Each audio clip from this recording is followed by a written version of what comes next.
সবার জন্য নিরাপদ খাদ্য নিশ্চিতে উৎপাদন থেকে শুরু করে খাবার টেবিল পর্যন্ত মান বজায় রাখতে হবে, বাড়াতে হবে সচেতনতা। আর এটি সামনের দিনে সরকারের সামনে সবচেয়ে বড় চ্যালেঞ্জ।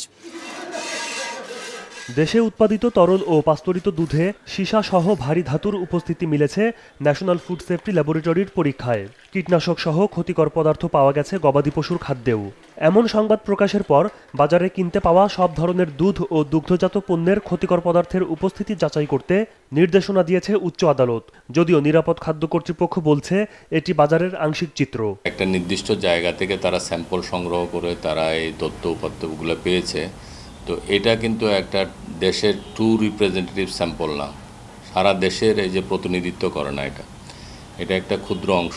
এবং এটার মধ্যে কিছু কিছু জায়গায় বিশেষ করে হেভি মেটাল বা সীসার যে পরিমাণটা পাওয়া গেছে সেটা কিন্তু একেবারে হয়তো 3% স্যাম্পলের মধ্যে পাওয়া গেছে, 87%-এর মধ্যে হয়তো পাওয়া যায়নি। এটা পর্যালোচনার জন্য আমরা 17 তারিখে গত একটা মিটিং করেছি সবাইকে নিয়ে। এই বিষয়গুলো আমাদের অবশ্যই সতর্কতা অবলম্বন করতে হবে। আমরা একটা কমিটি গঠন করেছি, সাব কমিটি। শুধু দুধ নয়, ক্ষতিকর পদার্থ মিশতে পারে যে কোনো খাবারেই, উৎপাদন থেকে শুরু করে ভোক্তার খাবার টেবিল পর্যন্ত যে কোনো ধাপে। নিরাপদ খাদ্য কর্তৃপক্ষ বলছে খাদ্যবাহিত রোগের 30 থেকে 40 ভাগ খাবারে মিশতে পারে কেবলমাত্র রান্নাঘর থেকেই। আমাদের এই যে প্রত্যেকটা পর্যায়ে উৎপাদন থেকে শুরু করে আমদানি, প্রক্রিয়াকরণ, সংরক্ষণ, পরিবহন এবং বিক্রয় বা বিপণন, প্রতিটা ক্ষেত্রে যেন আমাদের উৎকৃষ্ট পদ্ধতিগুলো আমরা অনুশীলন করতে পারি, সেগুলো হচ্ছে বিগ চ্যালেঞ্জ। ফসল তোলার একটা নির্দিষ্ট সময়ে আগে পেস্টিসাইড ব্যবহার বন্ধ করতে হবে, কিন্তু সে ব্যাপারে আমাদের কৃষকরা অনেক ক্ষেত্রে সচেতন নয়। ইভেন ম্যানুফ্যাকচারাররা অনেক সময় এমন সব কেমিক্যালস ব্যবহার করে যেটা খাওয়ার জন্য নিরাপদ নয়।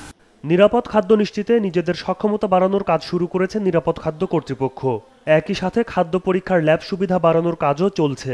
আমাদের এমনি মোবাইল কোর্টের কার্যক্রম আমরা জোরদার করব। ইতিমধ্যে আমাদের একজন মোবাইল কোর্ট ম্যাজিস্ট্রেট ছিল, নির্বাহী ম্যাজিস্ট্রেট। ইতিমধ্যে আরও 4 জন নির্বাহী ম্যাজিস্ট্রেট আমাদের কাছে ন্যস্ত করেছে।